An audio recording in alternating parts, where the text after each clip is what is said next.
Hello students, I am Hardik Sheta from Saraswat International Academy, Vapi. आज हम standard 11 subject physics chapter number 7 rotational motion को आगे बढ़ाते हैं। तो आज का टॉपिक है सेंटर ऑफ मास। एक ही टॉपिक आज पढ़ना है बट इन डिफरेंट वे। कैसे समझो? सबसे पहले हम पढ़ेंगे centre of mass of system of two particles, उसके बाद centre of mass of system of n particles in one dimension, और उसके बाद हम पढ़ेंगे centre of mass of system of n particles vector form में। ठीक है, तो स्टार्ट करते हैं सिस्टम ऑफ टू पार्टिकल्स के लिए। सबसे पहली बात कि सेंटर ऑफ मास है क्या। ठीक है, सपोज आपके पास कोई एक इरेग्युलर शेप की कोई एक बॉडी है, ठीक है, जिसमें मास है वो अलग अलग सेक्टर में डिस्ट्रीब्यूट हुआ है। ठीक है, तो मास हर एक जगह पे है बट हो सकता है कहीं पे ज़्यादा हो कहीं पे कम हो। ठीक है, ये अलग अलग सेक्टर में मास डिवाइडेड है। अब ये मास का एक सेंटर कहाँ पे होगा कि हमें ऐसा फील हो कि पूरी बॉडी का मास एक ही पोजीशन पे सेंटर्ड है, फोकस्ड है।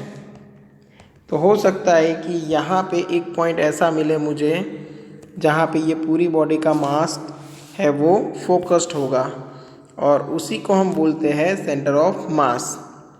ठीक है, लीनियर मोशन के लिए ये जो सेंटर ऑफ मास है वही रिप्रेजेंट करेगा पूरी बॉडी को। मतलब ये पूरी बॉडी को अगर आप एक पार्टिकल मानना चाहते हो तो एक सेंटर ऑफ मास जहाँ पे है उसी पोजीशन पे एक पॉइंट ले लो, और यहाँ पे पूरी बॉडी का मास फोकस्ड है ऐसा मान के ये ट्रैवल कर रहा है, ऐसा हम समझ सकते हैं।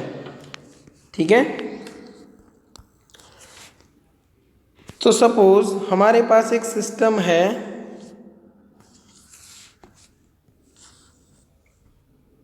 और वो सिस्टम में एक हमने लिया हुआ है रेफरेंस पॉइंट जिसको हम नाम देंगे ओरिजिन। ठीक है, तो यहाँ पे जो मेरे पास है ओरिजिन ये, ठीक है, मान के चलते हैं कि हमारे पास दो पार्टिकल है, एक यहाँ पे है एक यहाँ पे है। अब दोनों का सेंटर ऑफ मास हमें फाइंड करना है। एक पार्टिकल है उसका मास हम रखते हैं यहाँ पे सपोज m1 मास है, और दूसरा पार्टिकल है उसका मास m2 है। Distance from reference point m1 के लिए सपोज x1 है और m2 के लिए x2 है।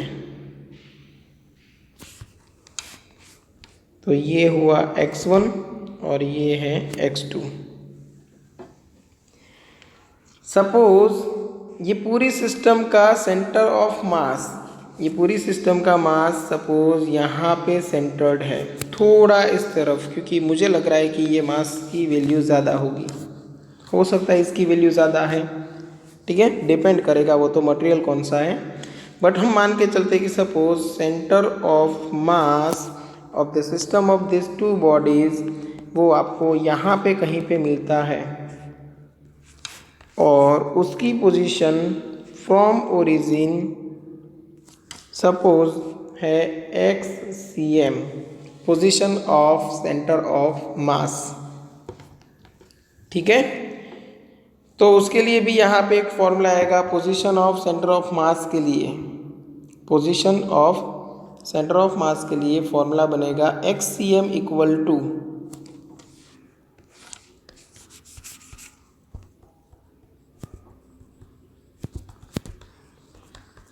m1 x1 plus m2 x2 divide by m1 plus m2।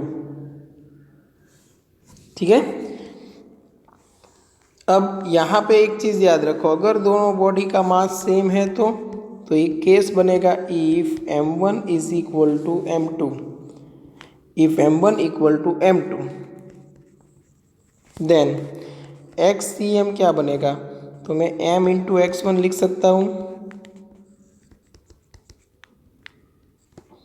Plus m into x2 divide by m plus m, ऊपर से m कॉमन निकलेगा, नीचे 2m, mm कैंसिल आउट होगा, तो x1 plus x2 divide by 2, मतलब exact दोनों body के centre में आपको मिलेगा centre of mass, mid point पे। ठीक है, दोनों बॉडी के मिड पॉइंट पे आपको मिलेगा सेंटर ऑफ मास। क्लियर? और ये फॉर्मूला आपको कंपलसरी याद रखना है for system of two particles in one dimension.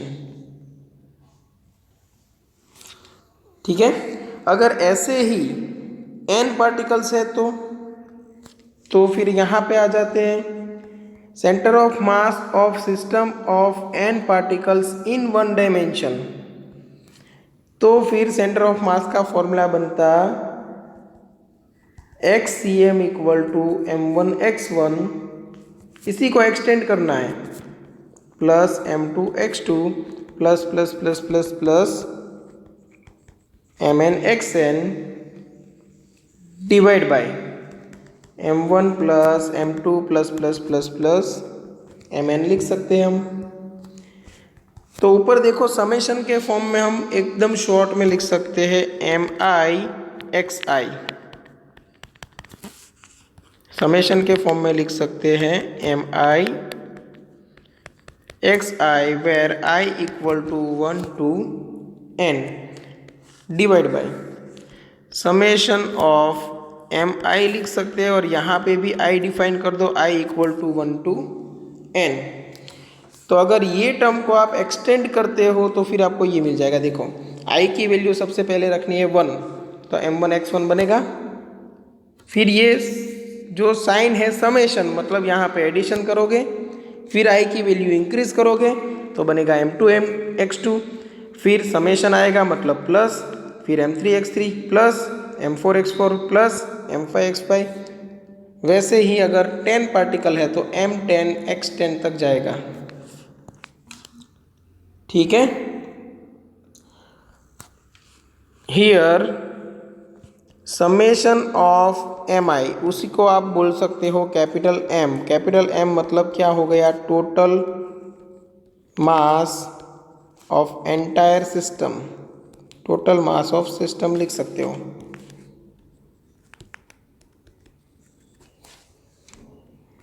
ठीक है,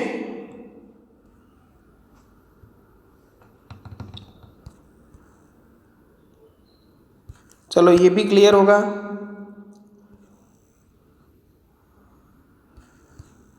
और यहाँ पे आपको ये एक्सप्लेन कर देना है कि where x1 x2 dash dash dash xn, ये सब क्या है। तो ये positions of masses m1 m2 dash dash dash mn respectively. ठीक है, तो जब ये टॉपिक स्टार्ट करो तब स्टार्टिंग में ही लिख दो, suppose a system is having n particles, okay,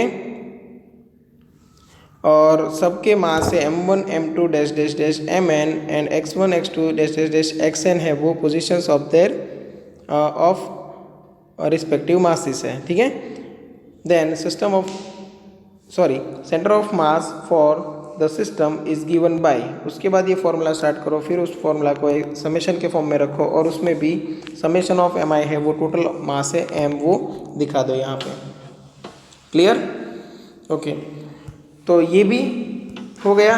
अभी देखते हैं centre of mass of system of n particles in vector form.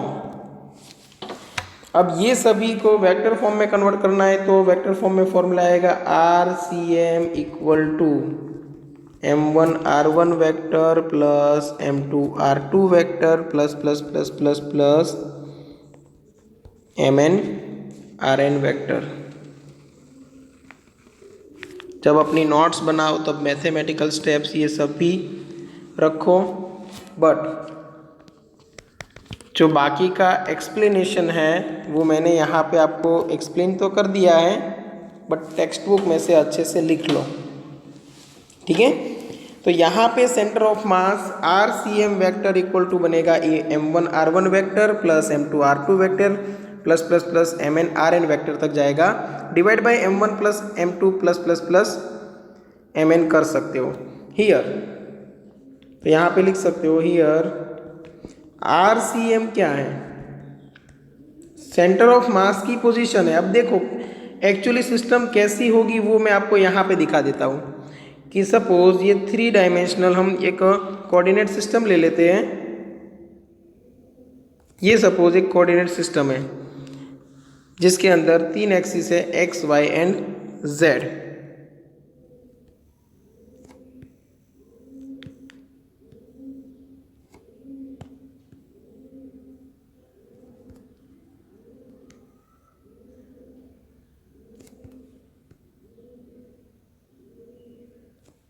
चलो, तो ये x एक्सिस है, ये y एक्सिस है, ये z एक्सिस है। अब बहुत सारे पार्टिकल्स हैं, समझो सिस्टम के अंदर बहुत सारे पार्टिकल्स हैं। सपोज एक यहाँ पे है, एक यहाँ पे है, एक यहाँ पे है, एक यहाँ पे, एक यहाँ पे हो सकता है, यहाँ पे हो सकता है।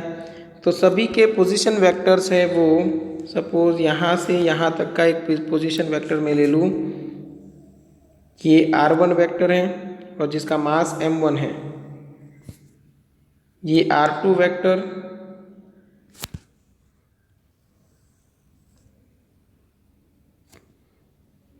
ये R3,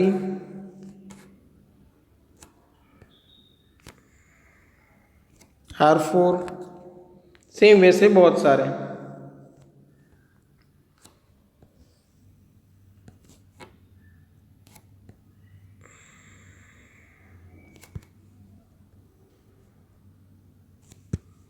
ठीक है, एक दो यहाँ से निकाल देते हैं। तो सपोज ये m1 मास था, ये m2 था, यहाँ पे m3, m4, m5 ऐसे करते करते करते करते ये सपोज mn था। तो सभी के पोजीशन वेक्टर थे R1, R2, R3 vector, R4 vector, ये R5 वेक्टर, यहाँ पे Rn वेक्टर। और सपोज सेंटर ऑफ मास कहाँ कहीं पे यहाँ पे मिलता था तो उसका जो पोजीशन वेक्टर रहेगा वो Rn vector, RCM vector sorry. ठीक है, तो यहाँ पे आपको सेम वे ऐसे ही करना है। एक छोटा सा ऐसा डायग्राम बता दो और बोल दो कि as shown in figure there are n particles in the system having mass is m1, m2, m3 dash dash dash mn, okay, and their position vectors from origin, okay, are R1 vector, R2 vector, R3 vector dash dash dash Rn vector respectively. Okay, the center of mass of such a system is given by RCM equal to m1 R1 vector plus m2 R2 vector plus mn Rn vector divided by m1 plus m2 plus mn। ठीक है, तो यहाँ पे in short यहाँ पे भी तो लिख सकते हैं। तो RCM वेक्टर इक्वल टू आप लिख सकते हो, क्या लिखोगे, सेंटर ऑफ मास का position vector equal to summation of mi ri vector where I equal to 1 to n divide by summation of mi where I equal to 1 to n। तो ये तो टोटल मास हो गया। तो RCM equal to आप लिख सकते हो summation of mi ri vector where I equal to 1 to n divide by capital M। Capital M क्या है वो यहाँ पे बता दो, total mass of the system, total mass of the system. फिर लिखो यहाँ पे, देखो हियर RCM वेक्टर है वो किसका कॉम्बिनेशन है, तो 3 कोऑर्डिनेट का, x एक्सिस में सेंटर ऑफ मास होगा, y एक्सिस में पोजीशन होगी सेंटर ऑफ मास की, और z एक्सिस पे पोजीशन होगी सेंटर ऑफ मास की। तो xCM, yCM और zCM तीनों का एडिशन है। और जो RI वेक्टर है वो क्या है, तो xi, yi और zi कोई भी पार्टिकल है उसकी पोजीशन तीनों डायरेक्शन में मिलेगी और उनका कॉम्बिनेशन करोगे तभी तो आपको मिलेगा पोजीशन वेक्टर। ठीक है, तो हेंस हम अगर सिर्फ कोऑर्डिनेट को कंपेयर करें तो RCM की जगह पे समझो, अगर ये RCM वेक्टर की जगह पे मैं XCM लिखूँ तो यहाँ पे RI की जगह पे आएगा XI, है ना। तो फिर मुझे अलग अलग सेंटर ऑफ मास की कोऑर्डिनेट्स मिल सकते हैं। जैसे कि मैं XCM करूँ तो समेशन ऑफ मुझे मिलेगा MI/XI divide by total mass capital M, ठीक है। सेम वे अगर मैं YCM फाइंड करूँ तो summation of MI/YI divide by capital M, और अगर मैं ZCM फाइंड करूँ तो summation of MI/ZI divide by capital M।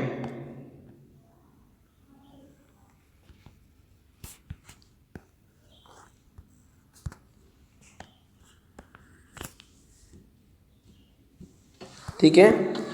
तो system of mass of n particle, okay sorry, centre of mass of system of n particles आप ऐसे find कर सकते हो।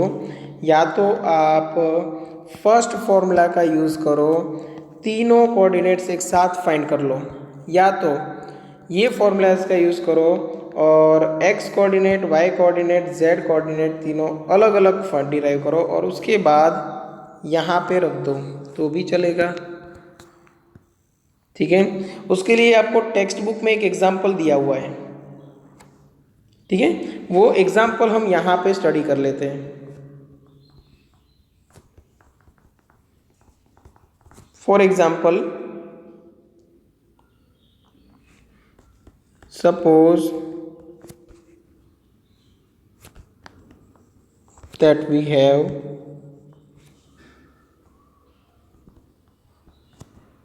three particles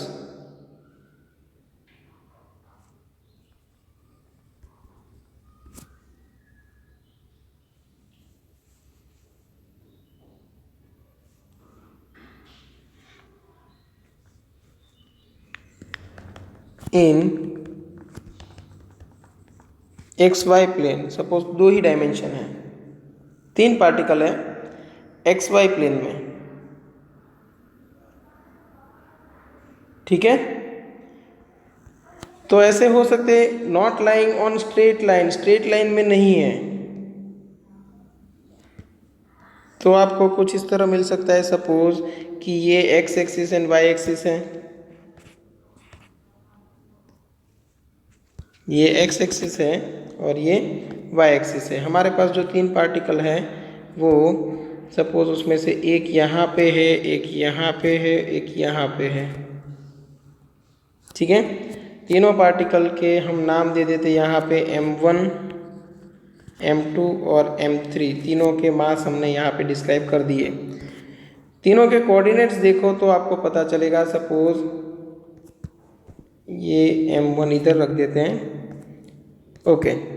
तो अगर मैं एक्सटेंड करूँ तो मुझे पता चलेगा कि यहाँ पे x डायरेक्शन में मुझे x1 मिल रहा है, यहाँ पे मुझे वैल्यू मिल रही है x2 और यहाँ पे मुझे वैल्यू मिलेगी x3। मतलब position of M1, M2 and M3 on x axis हमें मिली x1, x2 and x3। Same way यहाँ पे y1, इसके लिए y2, है ना। y1, y2 एक ही प्लेस पे मिल रही है। अगर ये मैं थोड़ा ऊपर ले लूँ, सपोज यहाँ पे M2, चलेगा उसमें कोई नहीं। तो ये x2 मिला, यहाँ पे मुझे मिलेगी पोजीशन y2 और यहाँ पे पोजीशन मिलेगी y3। तो हम बोल सकते हैं कि इसका पोजीशन वेक्टर है वो x1 y1 है, इसके लिए x2 y2 है और इसके लिए x3 y3 है, और ऐसे बना ये triangle.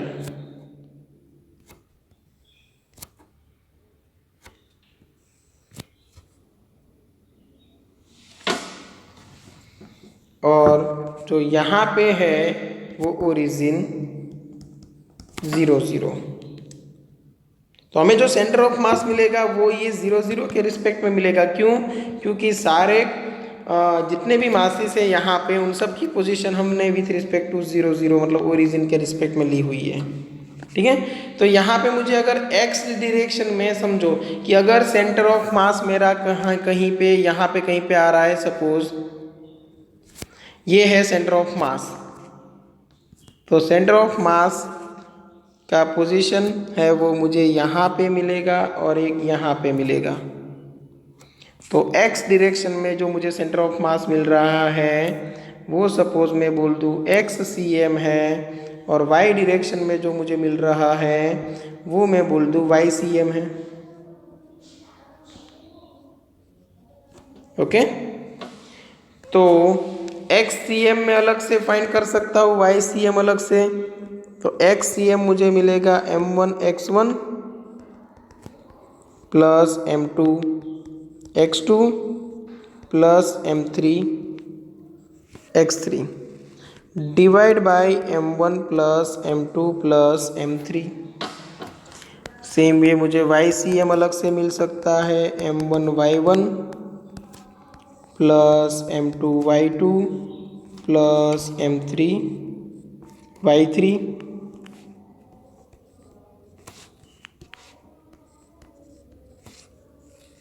Divide by m1 plus m2 plus m3। अब जब दोनों x c m y c m मिल गए तो आपको मतलब ये पोजीशन ही मिल गई ना। Hence R c m equal to क्या मिला, first coordinate x c m, second coordinate y c m. या तो ऐसे लिख सकते हो x c m into i cap plus y c m into j cap, चलेगा। ठीक है, अब देखो यहाँ पे if m1 equal to m2 equal to m3 होता, अगर तीनों मास सेम होते तो एक्स सी एम मुझे मिलता वो x1 plus x2 plus x3 divide by 3। क्यों, क्योंकि नीचे हो जाता 3m और ऊपर तीनों में से m कॉमन निकलता, तो m डिवाइड बाई 3m होता है, mm कैंसिल 1/3 आता, तो x1 plus x2 plus x3 divide by 3 होता। और वाई सी एम आपको मिलता y1 plus y2 plus y3 divide by 3।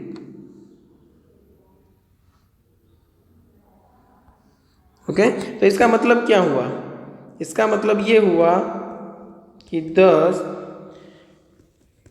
For the particles of for 3 particles of equal mass,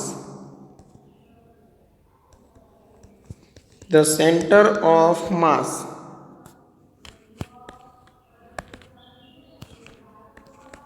coincides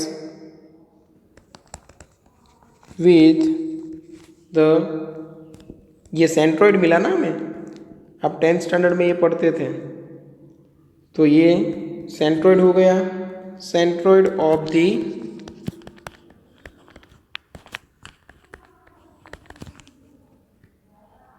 triangle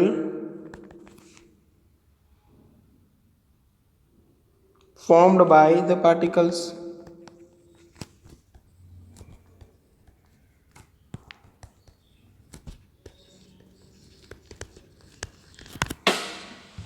चलो यहाँ तक सब कुछ क्लियर होगा। ओके, अब देखो ये topic centre of mass of rigid body of continuous mass distribution. अगर किसी रिजिड बॉडी में कंटिन्यूसली मास डिस्ट्रीब्यूटेड है तो फिर उसका सेंटर ऑफ मास आप कैसे निकालोगे। देखो सपोज रिजिड बॉडी कुछ इस तरह है,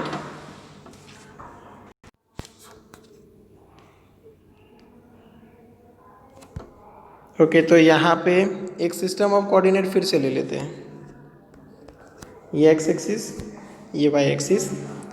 सपोज कोई बॉडी है, वो कोई भी शेप की हो सकती है, कोई भी डायमेंशन की हो सकती है, 3D में भी हो सकती है।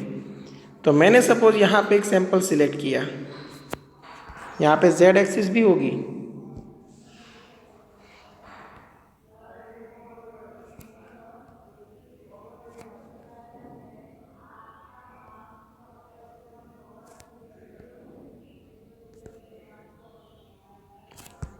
ओके। तो जेड एक्सिस भी हो सकती है, इसलिए मैंने क्या किया यहाँ पे एक सैंपल लिया जो मैंने 3D में ही ले लिया।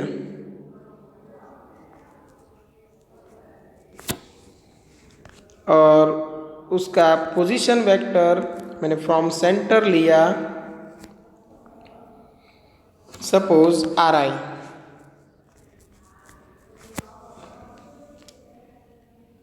ठीक है, और टोटल बॉडी का मास m है, बट यहाँ पे जो मेरे पास सैंपल है उसका मास मुझे लेना पड़ेगा स्मॉलर, तो ये मास मैंने लिया dm।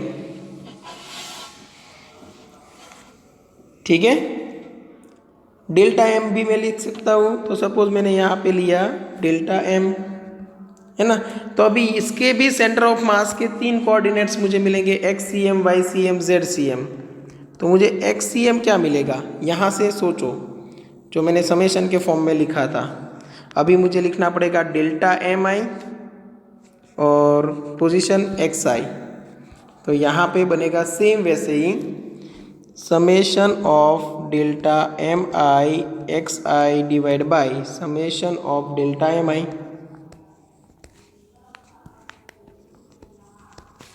तो यहाँ पे आप लिख सकते हो if delta m is very small, क्योंकि आप लेते थे सिस्टम ऑफ n पार्टिकल्स ना। अगर n की वैल्यू बहुत ज़्यादा इंक्रीज कर दूँ, मतलब इसी एक सैंपल को बहुत सारे पार्ट्स में मैं डिवाइड कर दूँ, जितने हो सके उतने ज़्यादा, तो हर एक पार्ट का मास मुझे वेरी स्मॉल नज़र आएगा। तो जितने ज़्यादा मैं डिवाइड करूँ, जितने ज़्यादा सैंपल से, उतना ही मास वेरी स्मॉल बनेगा, उतना ही ये समेशन है वो इंटीग्रेशन की तरफ जाएगा। तो अगर मास वेरी स्मॉल है तो xcm आपको मिलेगा ऊपर इंटीग्रेशन x, ये xi का मुझे मैंने लिखा x, और ये डेल्टा m का बन जाएगा dm और divide by summation of dm। ठीक है, या तो आप लिख सकते हो xcm इक्वल टू, नीचे देखो इंटीग्रेशन ऑफ dm बन जाएगा टोटल मास m, इंटीग्रेशन यहाँ पे बनेगा x dm, ये x कोऑर्डिनेट मिल गया। तो सेम वे बाकी सारे कोऑर्डिनेट्स आपको मिल सकते हैं। तो YCM के लिए फॉर्मूला फिर अलग से डिराइव करने की ज़रूरत नहीं है, आप यहाँ पे लिख दो सेम वे YCM आपको मिलेगा 1/m इंटीग्रेशन YDM, और ZCM आपको मिलेगा 1/m इंटीग्रेशन ZDM। ठीक है, हेंस RCM है वो तीनों का कॉम्बिनेशन है। Position vector of centre of मास, ये तो सिर्फ x डायरेक्शन में पोजीशन थी, ये y डायरेक्शन में पोजीशन थी, ये z डायरेक्शन में पोजीशन थी। यहाँ पे नेट पोजीशन आपको मिल जाएगी, तो ये बनेगा 1/m integration r vector into dm।